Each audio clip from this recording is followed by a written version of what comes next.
Assalamualaikum warahmatullahi wabarakatuh.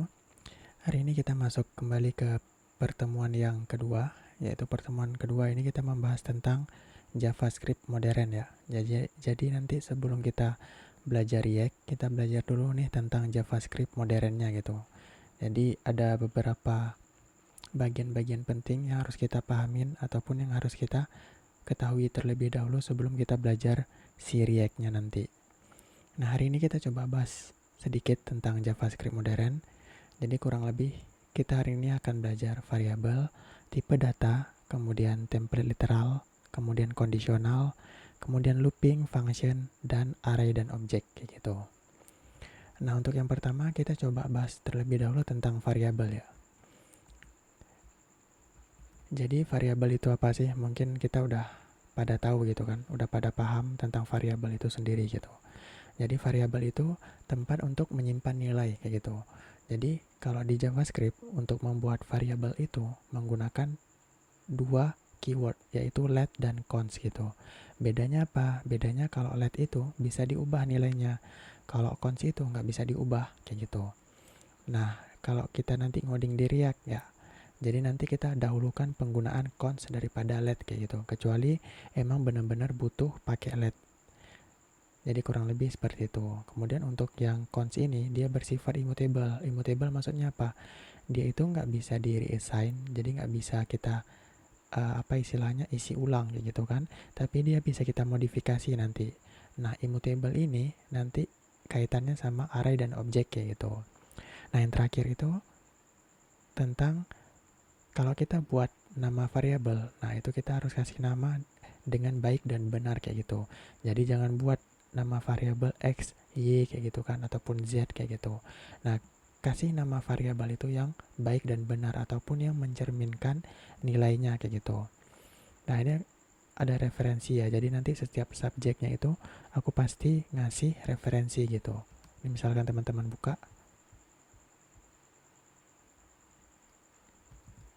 Nah, jadi nanti setiap subjeknya itu aku kasih referensi ke JavaScript info ya, kayak gitu. Jadi nanti teman-teman bisa baca lebih lanjut terkait topiknya. Nah, kita coba langsung praktek tentang variabel ya. Nah, di sini. Ini udah lengkap semuanya di sini. Slide aku tuh cuman poin-poinnya aja gitu. Nah, yang pertama teman-teman coba sebelum kita praktek, teman-teman coba buat folder namanya frontend ya ataupun FE.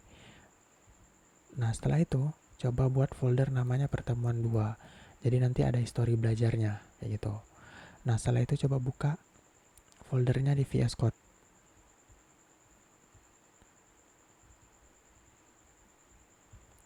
Nah, selanjutnya kita coba buat file baru ya. Jadi kita klik di sini variable.js.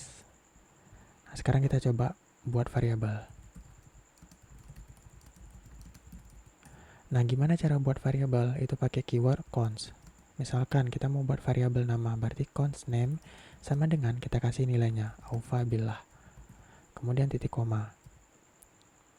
Kemudian kita enter ke bawah. Nah, ini ada sedikit tips ya. Jadi misalkan nih teman-teman lagi di tengah ini kan. Kemudian teman-teman mau ke baris baru gitu kan. Biasanya kan kita pindah dulu nih ke ujung kan. Baru kita ke baris bawah. Nah, ini ada tips baru. Tips dari VS Code ya. Jadi tekan aja Ctrl Enter. Nah, gitu.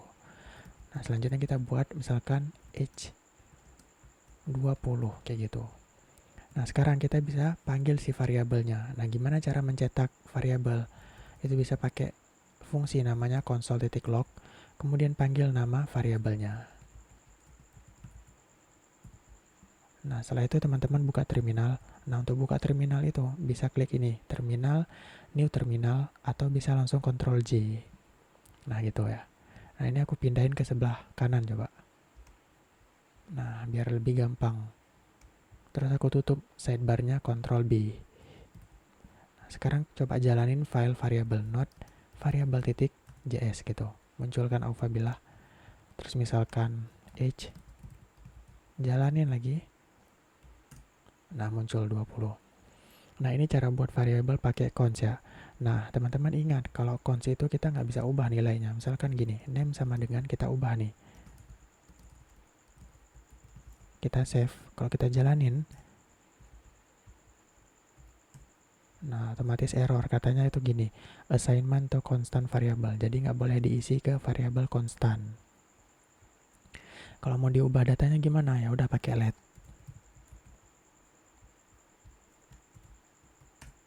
Nah, nama diubah gitu. Nah, jadi kurang lebih itu ya. Tapi kalau saran aku, dahulukan penggunaan cons daripada let kayak gitu. Jadi kalau di React, kita nanti emang sering pakai cons daripada let gitu. Biar datanya itu nggak berubah-berubah kayak gitu. Nah, itu kurang lebih tentang variabel. Selanjutnya kita bahas sedikit tentang tipe data ya. Jadi, kita kan tadi udah tahu nih, ternyata kita bisa menyimpan nilai ke variabel kayak gitu. Ternyata di JavaScript itu nilai itu ada jenisnya ataupun ada macam-macamnya kayak gitu. Nah, itu disebut dengan data types gitu ataupun jenis-jenis data. Jadi, nilai di JavaScript itu terdiri dari berbagai jenis ataupun types ya. Jadi, types ini tuh maksudnya tipe data. Jadi, ada beberapa tipe data primitif di JavaScript. Primitif ini artinya kita hanya bisa menyimpan satu buah nilai di satu variabel kayak gitu. Nanti ada tipe data lain, kita bisa menyimpan banyak nilai ke dalam satu variabel. Nah, itu nanti kita bahas di array dan objek. Nah, tipe data primitif apa aja? Ada number, misalkan angka gitu ya, kayak 1, 2 kayak gitu kan, 20 ataupun 14,1 kayak gitu kan, 3,5. Nah, itu number. Kemudian ada string. String itu kumpulan karakter. Nah, tandanya itu pakai kutip 2 tadi. Nah, ini string. Ini kumpulan karakter ya. Kemudian ada boolean. Boolean itu nilainya itu cuman true atau false kayak gitu. Kemudian ada null. Null ini merujuk kepada sesuatu yang nggak ada kayak gitu. Kalau undefined itu nilainya belum diassign ataupun belum diisi. Nah, null sama undefined ini nanti kita lihat perbedaannya apa gitu. Nah, di sini untuk ngecek tipe data, kita bisa pakai operator namanya nanti typeof ya. Nah, sekarang kita coba buat file baru namanya data types. Misalkan nih kita mau buat string. Nah, itu menggunakan kutip 2. Ini berarti tipe data si variabel ini adalah string. Nah, kalau mau buat number, misalkan 20. Nah, berarti tipe data dari age ini adalah number gitu. Nilainya, nilai dari si 20 ini adalah number. Nah, bisa lagi misalkan is married. Nah, jadi nanti nilainya ini adalah true ataupun false gitu. Berarti nilai dari si tipe data is married ini adalah boolean kayak gitu. Jadi dia cuma punya 2 nilai. Nah, satu lagi nih, misalkan cons tanggal meninggal gitu. Nah, tanggal meninggal kan belum tahu kapan. Nah, jadi kalau kita belum tahu kapan tanggalnya ataupun si variabel itu belum ada nilainya, berarti secara default nanti nilai defaultnya adalah undefined kayak gitu. Jadi kalau kita konsol ya, kita cek nih tipe datanya pakai type of, kemudian nama variabelnya. Misalkan kita mau ngecek yang name, ya udah kita tulis name. Kemudian kalau kita jalanin not data types, nah otomatis akan terjadi error. Katanya gini, tanggal meninggal itu harus langsung diisi nilainya. Nah, kalau nggak mau langsung kita isi, itu kita bisa pakai let di sini. Kalau kita jalanin lagi, nah muncul kan string, berarti nama itu string. Kemudian kalau age itu apa ya? Harusnya number. Nah, benar kan number. Nah, sekarang kita coba cek tanggal meninggal. Jadi kan tanggal meninggal ini belum ada nilainya. Nah, secara default itu nilai defaultnya adalah undefined. Sekarang kita cek. Kita save. Nah, benar kan undefined gitu. Nah, kalau null apa? Null itu adalah variabel yang nggak ada gitu. Jadi ini kan nggak ada variabel x, y, z. Nah, itu bisa kita katakan null kayak gitu. Jadi kurang lebih kayak gitu ya tentang tipe data primitif. Oke, selanjutnya kita bahas tentang template literal. Jadi ini adalah salah satu fitur unik dan fitur baru di JavaScript gitu. Biasanya kan kita kalau buat string itu, nah ini buat string ini kan pakai kutip 2 atau kutip 1 kan. Nah, ada cara baru nih, cara bikin string di JavaScript, yaitu menggunakan yang namanya template literal. Jadi kita buat stringnya itu pakai tanda backtick. Jadi tandanya itu yang di samping angka 1. kayak gitu. Nah, kelebihannya apa? Kelebihannya ada banyak. Nanti kita bisa bikin multi-line ataupun banyak baris. Kemudian kita bisa melakukan interpolasi dan ekspresi gitu. Interpolasi ini kita bisa manggil variabel di dalam string kayak gitu. Kemudian kelebihan yang terakhir adalah tagged templates gitu. Jadi kita bisa manggil fungsi pakai si backtick ini. Nah, sekarang kita coba. Kita buat file namanya template literal. Nah, sekarang kita coba buat misalkan const name.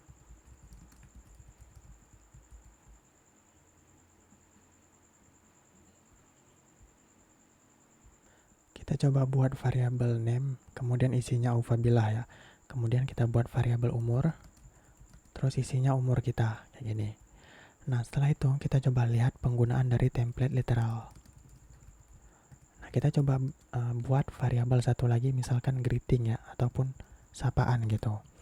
Nah, kali ini isi dari greeting ini adalah string, dimana stringnya itu nanti kita rangkai menggunakan name sama age ya. Tapi untuk stringnya itu kita buat pakai template literal, jadi pakai backtick kayak gini. Nah, kelebihan template literal yang pertama, dia bisa multi-line. Jadi kalau kita enter, nah berhasil nih, ataupun nggak error. Terus kita tab misalkan, nama titik 2. Nah, kita mau panggil nih variabel name. Caranya gimana? Caranya pakai $, kemudian kurung kurawal. Kemudian kita panggil variabelnya name gini. Nah, itu nama interpolasi. Kemudian umur, misalkan nih sorry ya, ini tahun lahir aku, misalkan tahun 2000. Nah, kita mau melakukan yang namanya ekspresi. Misalkan kita mau kurangin tahun sekarang dengan tahun lahir aku. Nah, itu kita bisa melakukan ekspresi pakai $, kurung kurawal. Jadi 2022 dikurangin BOD kayak gini. Nah, ini kalau kita lihat hasilnya, kita save, kemudian jalanin. Nah, muncul kan nama aufabillah, kemudian umur 22. Jadi dengan si template literal kita bisa bikin multi-line ataupun beberapa baris, kemudian kita bisa melakukan interpolasi yang ini sama ekspresi gitu. Jadi kita bisa melakukan pengurangan di sini. Nah, kalau pakai kutip 2 tuh nggak bisa. Ini error pasti. Nah, nggak akan bisa gitu. Nah, kenapa kita belajar template literal? Karena nanti di React.js kita akan sering pakai template literal ini gitu untuk menggabung-gabungkan string. Oke, kurang lebih itu ya tentang template literal. Nah, selanjutnya kita bahas tentang kondisional ataupun percabangan. Jadi, apa sih kondisional? Mungkin kita udah pada tahu ya. Jadi, kondisional ataupun percabangan itu tujuannya untuk menjalankan aksi tertentu berdasarkan kondisi tertentu. Misalkan gini, kita mau buat kondisi kayak gini. Jika nilai di atas 70, berarti lulus. Jika di bawah 70, berarti tidak lulus. Nah, itu namanya kondisional gitu. Nah, untuk di JavaScript, kondisional itu sama ya, kayak di bahasa lain. Jadi, jenisnya itu ada berapa? Ada 3 ya. Jadi, ada if untuk membuat satu kondisi, kemudian else if untuk membuat 2 kondisi atau lebih. Kemudian ada else untuk membuat kondisi terakhir gitu. Nah, sekarang kita coba aja langsung ya.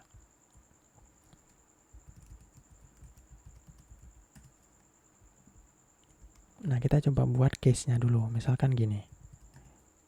Jika nilai di atas 90 berarti A. Jika nilai di atas 80 berarti B.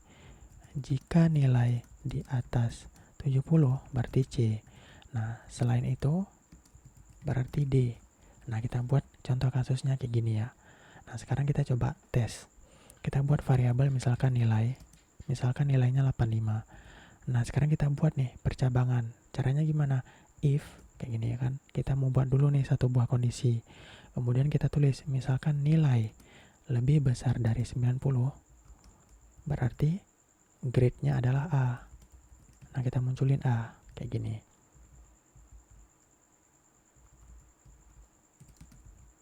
Kemudian kalau kita mau buat 2 kondisi atau lebih, berarti pakai else if. Kemudian kita tulis kondisinya. Jika nilai di atas lebih besar dari 80, berarti grade-nya adalah B, kayak gini. kemudian else if lagi, nilai di atas 70, berarti C, kayak gini. Nah, selain itu, berarti ini kan kondisi terakhir. Nah, kalau kondisi terakhir itu cukup pakai else aja. Console.log D, kayak gini. Jadi nanti kalau seandainya 3 kondisi ini nggak terpenuhi, maka kondisi else yang dijalankan. Nah, ini kita coba jalanin ya. Nah, otomatis nilainya B kan. Gimana kalau 75? 75 harusnya C ya. Nah, gimana kalau 60? Nah, nilainya adalah D. Kenapa? Karena kan dicek apakah 60 lebih besar dari 90, enggak gitu. Apakah 60 lebih besar dari 80, enggak. Apakah 60 lebih besar dari 70? Karena semuanya enggak, otomatis yang else ini yang dijalanin kayak gitu. Nah, ini contoh kondisional. Ini pasti teman-teman udah sering pakai ya. Nah, selain itu ada yang namanya ternary operator ya. Jadi ini kita nanti akan sering nulis di React.js. Jadi kita bisa menulis if else dengan cara yang lebih singkat kayak gitu. Caranya gimana? Jadi caranya itu menggunakan operator ternary operator kayak gitu. Jadi kita pakai tanda tanya sama titik 2 gitu. Jadi tanda tanya ini akan dijalankan ketika kondisinya true. Kemudian titik 2 ini akan dijalankan ketika kondisinya false. Kita lihat contohnya.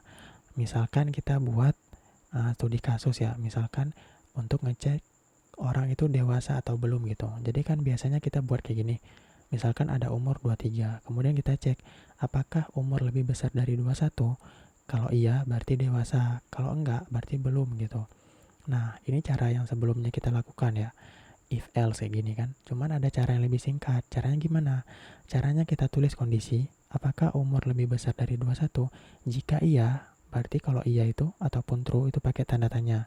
Kemudian kita jalankan aksinya. Misalkan jika iya, berarti dia sudah dewasa. Jika belum, kalau ataupun false gitu kan, berarti pakai titik 2 ataupun else gitu kan, berarti dia belum dewasa kayak gitu. Jadi apakah umur lebih besar dari 21? Jika iya, jalanin ini. Jika enggak, jalanin ini gitu. Nah, ini kita coba ya.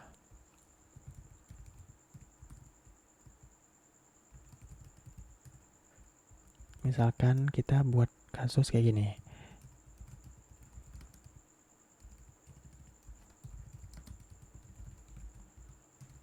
Misalkan aku buat umur 23 gitu.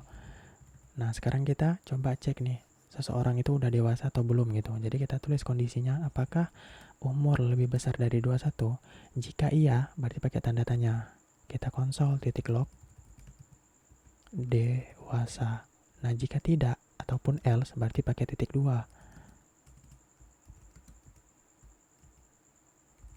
Console.log belum dewasa. Nah, kayak gini.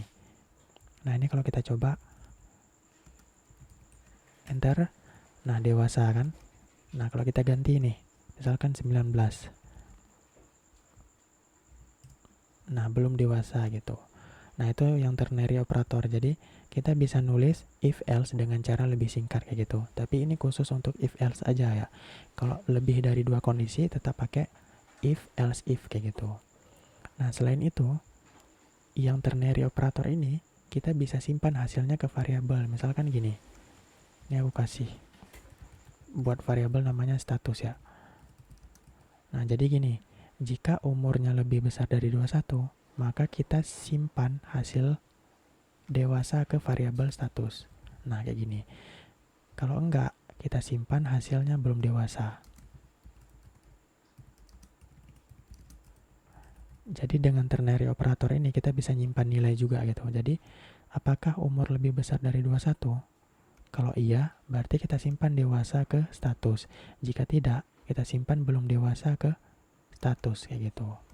Nah, ini kalau kita console.log status.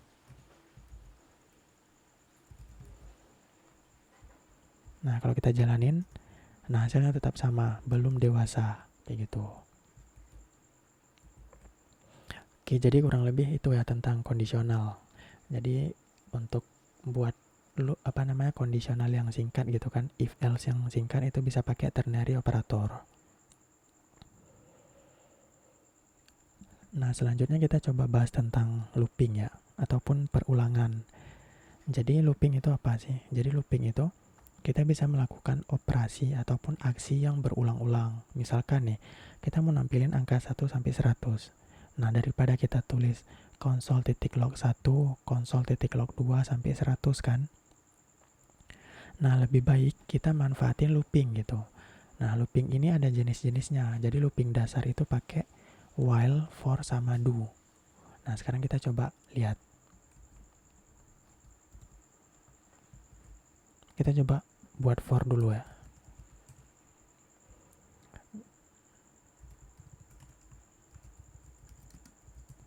Jadi looping untuk for ini, dia ada 3 statement. Nah, untuk buat looping for ini, dia butuh 3 statement. Statement yang pertama adalah nilai awal. Nah, statement yang kedua adalah nilai akhir atau kondisi akhir gitu. Nah, statement yang ketiga adalah increment. Incrementnya untuk apa? Untuk menaikkan nilai awal ini supaya dia bisa sampai ke nilai akhir kayak gitu. Nah, sekarang kita lihat. Kita buat looping pakai for. Nah, kemudian kita tentukan nilai awal. Misalkan kita mau nampilin angka 1 sampai 10 kayak gitu kan. Berarti kan nilai awalnya 1. Ya udah kita tulis let i sama dengan 1. Kemudian kita kan mau tentuin nilai akhirnya ataupun batasan akhirnya. Ya udah kita tulis di sini kondisinya jika i lebih kecil dari 10 kayak gini. Kemudian titik koma. Nah, ini berarti nanti batasan loopingnya cuman sampai 10 aja. Nah, kemudian setelah itu increment untuk naikin nilai i ini supaya dia bisa mencapai nilai akhir yang ini kayak gitu. Nah, cara naikinnya itu i sama dengan i ditambah 1 gitu. Jadi kan awalnya 1, i kan sama dengan 1. Nah, sekarang 1 ditambah 1 otomatis jadinya 2. Nah, nanti dicek apakah 2 lebih kecil dari 10. Nah, sampai nanti angka 10 kayak gitu. Nah, setelah itu kita console.log aja. Nah, ini kita bisa pakai yang template literal tadi ya. Looping ke titik 2, kita panggil interpolasi pakai dolar kurung kurawal, kemudian i. Nah, kalau kita jalanin not for.js, nah muncul kan looping ke 1 sampai ke 9 kayak gitu. Nah, kalau mau 10 gimana? Pakai aja sama dengan di sini. Nah, otomatis dari 1 sampai 10 kayak gitu. Jadi itu tentang looping for ya. Jadi pertama dia jalanin ini kan nilai awalnya i sama dengan 1. Kemudian dicek apakah i lebih kecil dari 10. Nah, karena iya berarti ditampilin looping ke i yang sekarang berapa? 1. Kemudian setelah itu i-nya ini diubah nilainya dengan i ditambah 1. I sekarang berapa? 1 kan? 1 ditambah 1 hasilnya adalah 2 kan? Nah, karena 2 dia balik lagi ke statement yang kedua. Dicek apakah 2 lebih kecil dari 10. Jadi dia nggak balik ke awal lagi ya. Yang ini cuma sekali aja dijalanin. Jadi apakah 2 lebih kecil dari 10? Karena iya ditampilin looping ke 2 kayak gitu. Oke, jadi kurang lebih itu tentang for ya. Nah, kalau while sama aja. Cuman kalau while ini statement awalnya itu kita buat di luar. Kemudian statement keduanya ataupun kondisinya itu kita tulis di dalam while. Kemudian incrementnya itu kita tulis di akhir gitu. Jadi nggak disatuin kayak for ya, beda.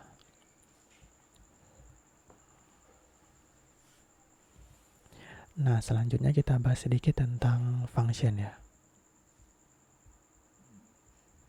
Jadi apa sih itu function? Jadi function itu adalah sekumpulan kode yang menjalankan tugas tertentu kayak gitu. Jadi nanti isi dari fungsi itu adalah kode-kode tertentu ataupun blok kode kayak gitu yang tujuannya untuk menjalankan tugas tertentu. Nah, fungsi ini adalah reusable code ya. Jadi nanti kita cukup tulis sekali, kemudian kita bisa panggil berkali-kali kayak gitu. Nah, function dia bisa memiliki parameter dan juga bisa mengembalikan nilai gitu. Nah, di JavaScript itu ada 3 jenis function ya. Jadi yang pertama itu function declaration.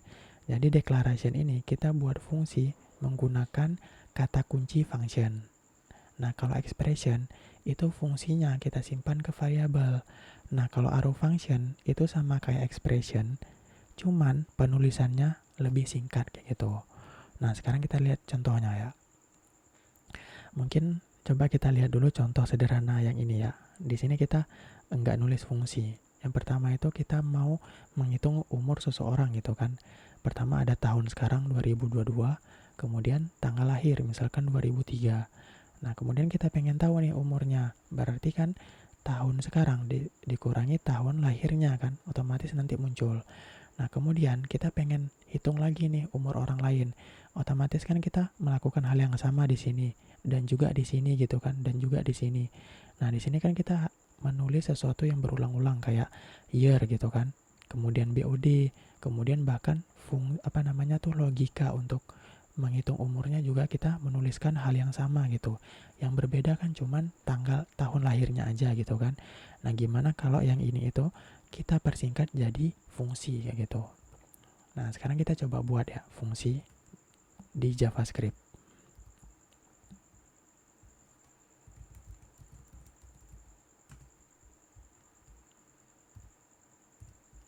Jadi gimana cara buat fungsi di JavaScript? Ini kita buat dulu yang pertama function declaration. Jadi function declaration itu kita buat fungsi menggunakan keyword function.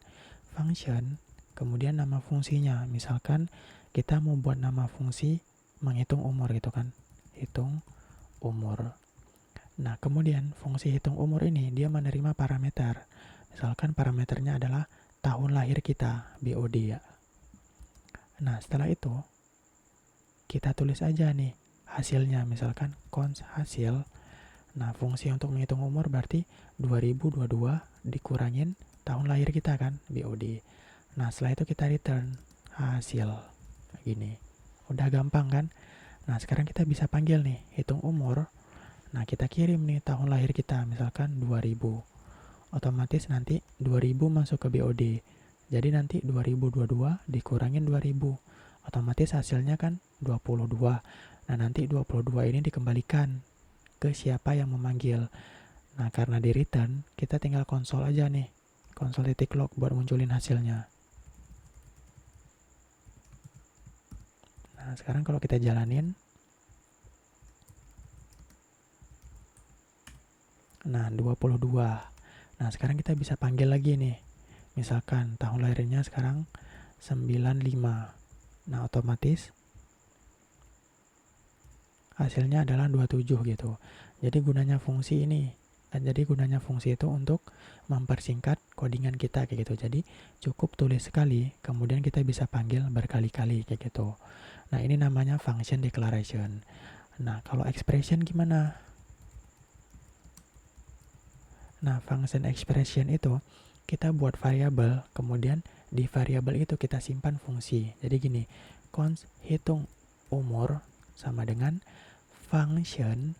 Nah, functionnya nggak butuh nama. Nah, jadi langsung aja kirim parameter, kemudian kita buka pakai kurung kurawal. Nah, ini kita copy. Nah, udah selesai kayak gitu. Jadi, kalau declaration itu kita bikin pakai keyword function. Kalau expression itu kita simpan fungsi ini ke variabel kayak gitu. Nah, ini kalau kita jalanin juga sama hasilnya. Nah, ini kita komen dulu ya. Nah, tetap sama hasilnya gitu kan. Cuman beda cara nulisnya aja. Kalau declaration itu berarti kita pakai keyword function. Kalau expression itu fungsinya kita simpan ke variabel kayak gitu. Nah, ada satu lagi yang namanya arrow function. Nah, arrow function ini itu sama kayak penulisan function expression, cuman lebih singkat. Ini kita copy ya. Nah, di arrow function ini kita nggak butuh kata kunci function. Nah, sebagai gantinya kita pakai tanda panah. Jadi sama dengan lebih besar. Udah selesai, jadi lebih simpel kan?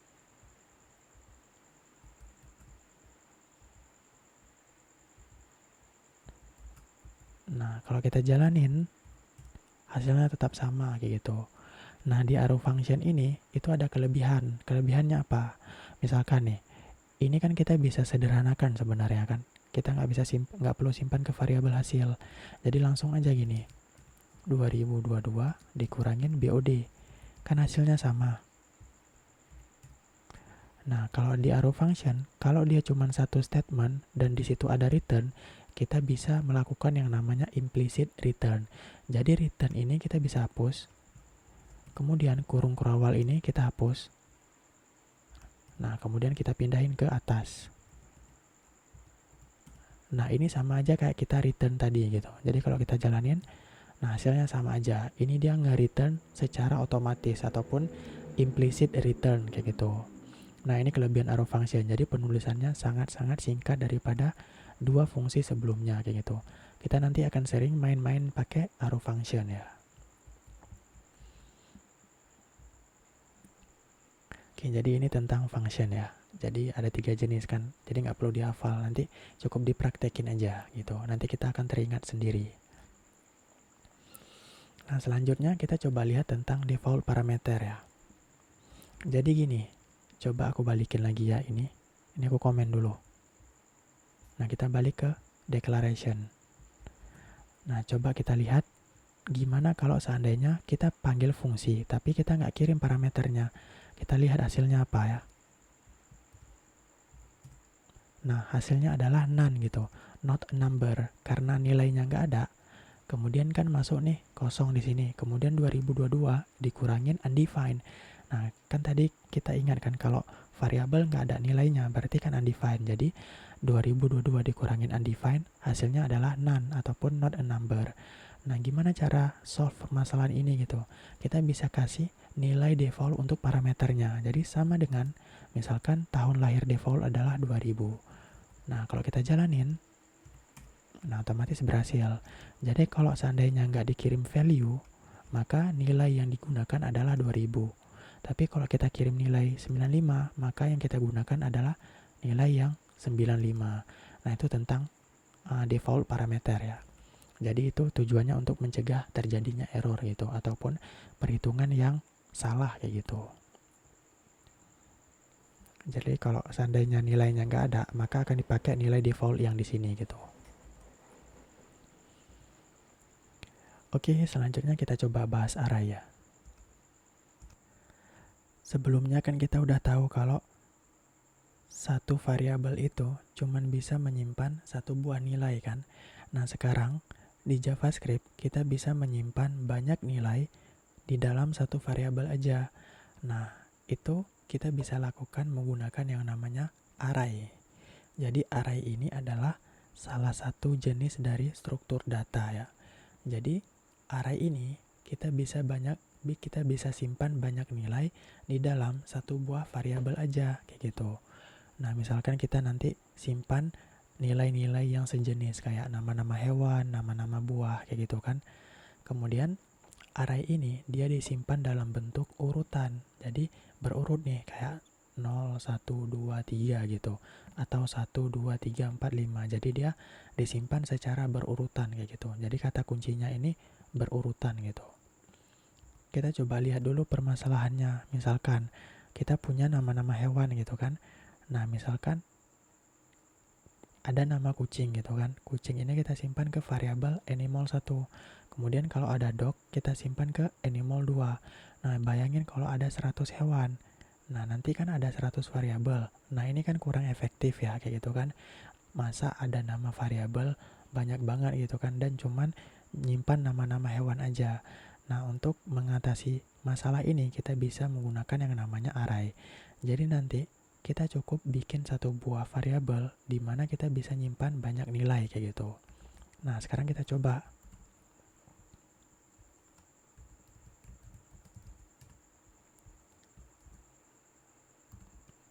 Nah, jadi untuk membuat array itu menggunakan kurung siku. Nah, kita coba buat variabel. Jadi misalkan kita simpan nama-nama hewan.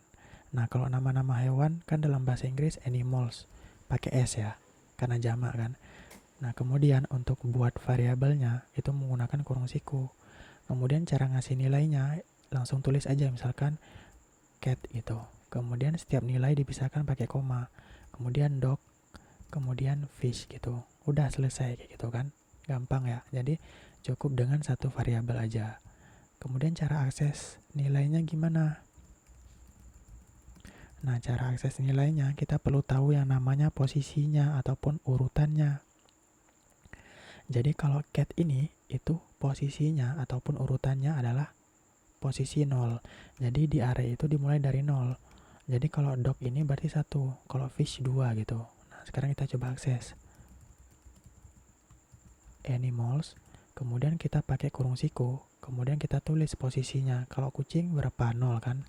Kemudian kita save. Kalau kita jalanin, nah muncul cat kan. Kemudian kalau anjing gitu, nah berarti posisinya adalah 1 gitu, ataupun indeksnya 1. Nah muncul kan cat sama dog.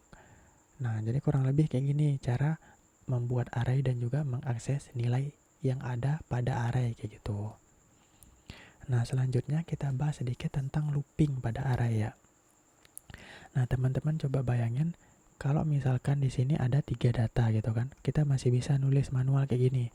Animal 0, animal 1 gitu kan. Gimana kalau ada 100 data? Nah, ini kan repot nanti. Masa kita tulis 0, 1, 2 sampai 100 gitu kan. Nah, untuk mengatasi permasalahan ini kita bisa pakai looping yang tadi udah kita pelajarin. Jadi nanti kan looping tuh, loopingnya itu kan nanti angka 0, 1, 2. Nah gimana kalau angka-angka itu kita masukin ke dalam ini nanti sebagai ganti angka 0 ini gitu. Nah sekarang kita buat dulu nih pakai for let i sama dengan 0. Nah jadi nanti angka i ini kita masukin ke dalam ini gitu. Kemudian i lebih kecil dari, nah lebih kecil dari berapa nih? Di sini ada berapa data? 1, 2, 3, berarti lebih kecil dari 3 kan. Nah ada cara yang lebih simpel. Misalkan gini, kalau seandainya array ini nanti bertambah jadi 10, kan kita harus ubah di sini kan 10 gitu. Nah ada cara yang lebih simpel. Jadi kita bisa pakai yang namanya animals titik length. Jadi animals titik length ini kita bisa tahu ataupun kita ambil panjang dari arraynya berapa. Misalkan di sini 3, ya udah berarti nanti lengthnya 3. Kalau di sini 10, berarti lengthnya 10 gitu. Nah ini kalau kita lihat pakai 3 dulu ya. Nah setelah itu kita plus plus. Nah ini. Nah sekarang kita coba lihat console.log. Iya. Nah sekarang kan muncul nih 0, 1, 2 gitu kan. Nah kenapa nggak kita manfaatin yang i ini untuk jadi si indeksnya yang ini gitu. Untuk mengakses si nilai variabel array tadi gitu. Jadi langsung aja gini console.log animals, kemudian kita akses i. Jadi nanti i yang pertama kan 0, berarti di sini 0. I yang kedua kan 1, berarti nanti di sini 1. Udah selesai gitu. Ini coba kita komen ya. Nah, cat, dog, fish kan. Coba kita tambahin array baru. Misalkan bebek gitu. Nah, nggak muncul. Kenapa nggak muncul? Karena batasannya tadi 3 kan. Nah, gimana caranya biar dinamis? Ya udah kita bisa pakai yang tadi animals titik length. Jadi nanti length ini isinya adalah panjang dari array. Kalau sekarang kan 4, berarti nanti di sini 4 gitu. Nah, kalau nanti ada tambahan baru, nah otomatis dia nanti di sini adalah 5, jadi lebih dinamis. Nah, munculkan semuanya. Nah, ini looping pakai for ya. Nah, ada cara yang lebih simpel. Looping pakai yang namanya for of gitu. Jadi cara nulisnya gini, for. Nah, kemudian kita buat variabel untuk menampung setiap nilai ataupun setiap elemen ini. Misalkan nih, cons. Jadi kan kalau cuma satu buah nilai, itu kita bisa pakai animal aja, singular gitu. Kemudian of, nah data mana yang mau kita looping? Oh data animals gitu. Animals, jadi ini yang jamak ya. Jadi nanti yang di looping ini adalah yang jamak ini. Kemudian setiap nilainya nanti ditampung ke variabel animal. Kemudian kita buka pakai kurung kurawal. Nah kita jalanin lagi console.log. Nah kita akses ini yang animal yang ini. Nah, hasilnya sama aja. Nah, cat, dog, fish gitu kan. Jadi nanti animal ini untuk menampung nilai sementara yang ini. Jadi cat masuk ke animal, kemudian ditampilin.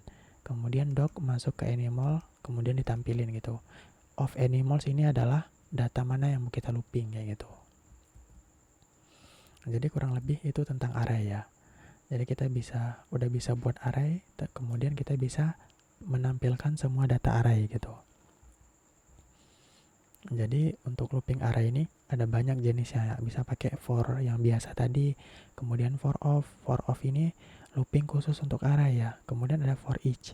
For each ini nanti metode khusus untuk array. Ini nanti dibahas di pertemuan selanjutnya.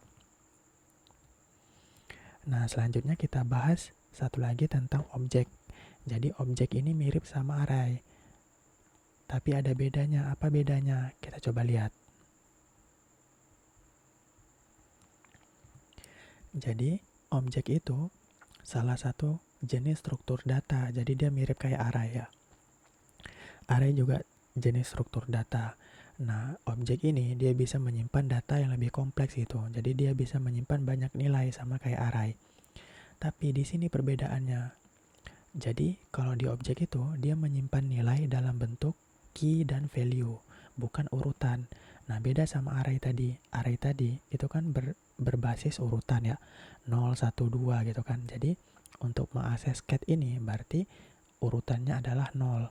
Nah, kalau di objek itu kita nggak pakai urutan, tapi pakai key, ataupun pakai label, ataupun penanda gitu. Nah, objek ini hampir selalu digunakan di berbagai tempat di JavaScript kayak gitu.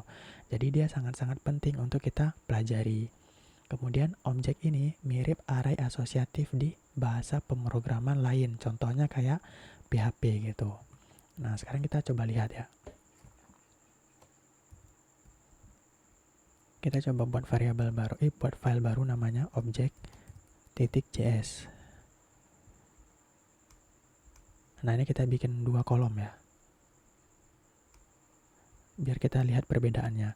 Nah, kalau array tadi, itu kan disimpannya berdasarkan posisi ya, 0, 1 gitu. Nah, kalau objek itu berdasarkan key. Jadi misalkan membuat objek. Nah, buat objek itu pakai kurung kurawal.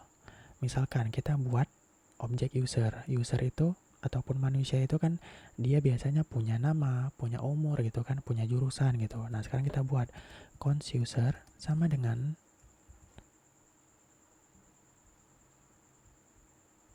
jadi misalkan kita buat objek user gitu. User kan punya nama, punya umur gitu kan.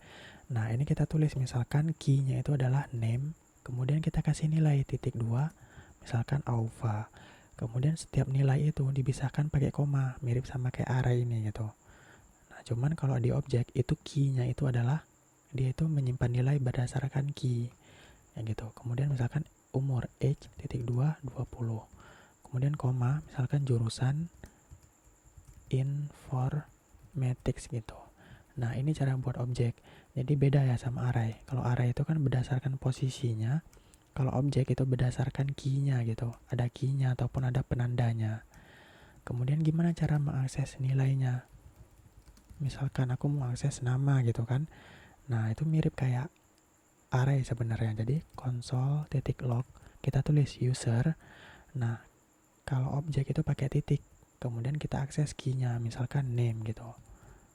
Nah, sekarang kalau kita jalanin node object.js, nah muncul alpha.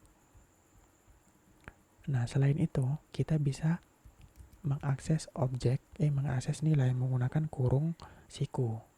Jadi user, kemudian kurung siku, kita tulis nih key-nya. Misalkan key-nya itu harus dalam bentuk string ya. Jadi age gitu. Nah, sekarang kalau kita lihat, nah sama nih alpha 20 gitu. Jadi cara mengakses nilainya itu ada 2 cara. Bisa pakai titik atau bisa pakai kurung siku kayak gitu. Nah, sama kayak si array, kita bisa ngelooping si objek ini gitu. Cuman kalau untuk objek ini kita nggak bisa pakai for manual ini tadi, tapi kita pakai looping khusus namanya for in. Nah, sekarang kita lihat looping object for in. Nah, kita tulis ini for, kemudian Nah, kita buat variabel untuk nyimpan key-nya. Jadi name, age gitu nanti akan disimpan ke variabel misalkan namanya const key gini. Kemudian in, nah kita pilih objek mana yang mau kita looping. Oh, objek user gitu kan. Ya udah kita tulis user. Nanti otomatis key-nya ini, name-nya ini disimpan ke key. Kemudian looping lagi, age ini disimpan ke key gitu. Nah, sekarang kita coba lihat ya. Kurung siku, kita lihat isi key itu apa sih? Nah, kalau kita cek, oh, ternyata ini coba kita komen dulu ya. Nah, ternyata isi key itu adalah ya key dari si user ini tadi, name, age, major gitu kan. Nah, kalau gitu ya udah kita tinggal akses saja nih user titik key gini. Nah, sekarang kita save. Nah, coba kita jalanin. Nah, ternyata undefined. Kenapa undefined? Jadi gini, sekarang coba kita lihat. Jadi kan tadi kita udah lihat cara akses objek, nilai objek itu kan pakai titik atau pakai kurung siku kan. Nah, di sini kenapa nggak bisa pakai titik gitu? Nah, berarti ada yang salah nih gitu kan. Kita coba cek tipe data dari key ya. Type of key. Nah, sekarang kita lihat. Nah, muncul kan ternyata tipe datanya adalah string. Nah, sekarang coba lihat cara akses nilai ini. Karena string, kita kan nggak bisa pakai titik kan. Nah, kalau string pakai apa? Ya, pakai yang kurung siku tadi. Nah, berarti ini kita ganti kurung siku, kemudian kita tulis key kayak gini. Nah, ini kita coba hapus ya.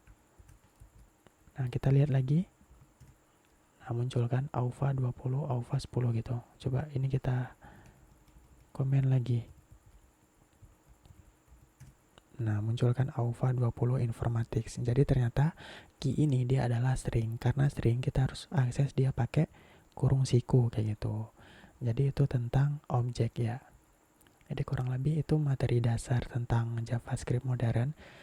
Jadi materi ini nanti akan selalu dan sering kita pakai ketika kita ngoding React gitu. Jadi fundamental itu adalah key gitu. Sebelum kita ngoding ke React.js-nya. Karena di React.js itu yang kita tulis adalah ya codingan JavaScript ini semua kayak gitu. Jadi kurang lebih itu untuk pertemuan kedua ataupun pertemuan kita kali ini. Untuk praktikum kita kali ini. Semoga ilmunya bermanfaat. Silakan nanti teman-teman dipraktek kemudian dikerjakan tugasnya ya. Jadi ini nanti aku bahas tugasnya itu di perkuliahan, di rekaman perkuliahan nanti. Ini fokus untuk ke praktikumnya aja. Oke, kurang lebihnya sekian. Assalamualaikum warahmatullahi wabarakatuh.